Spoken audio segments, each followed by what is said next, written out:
हिंगणघाट हा मतदारसंघ खरं तर दलित समाजाचा जास्त आहे, दलित मतदार त्या ठिकाणी जास्त आहेत, त्यामुळे गेल्या दशकापासून साधारणतः हा मतदारसंघ भाजपच्या ताब्यात आहे।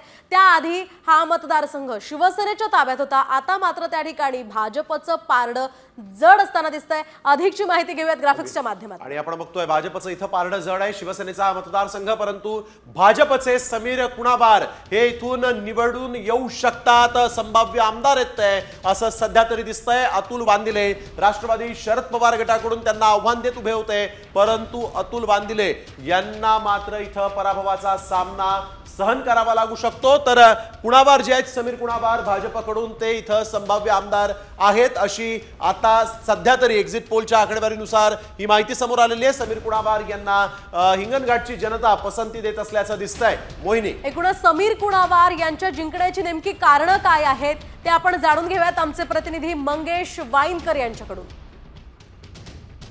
हिंगणघाट विधानसभेच्या निवडणुकीत महायुतीतर्फे समीर कुणाबार आणि महाविकास आघाडी शरद पवार गटातर्फे अतुल वांदिले हे निवडणुकीच्या रिंगणात आहे।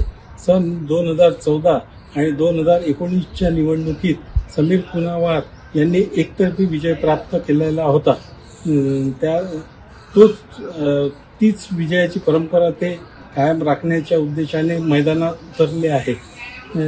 अतुल वांदिले यांनी शेतकऱ्यांचे प्रश्न जनतेसमोर मांडून तसे बाजारभाव हा मुद्दा कळीचा बनवून प्रचारादरम्यान शेतकऱ्यांचे लक्ष वेधले आहे।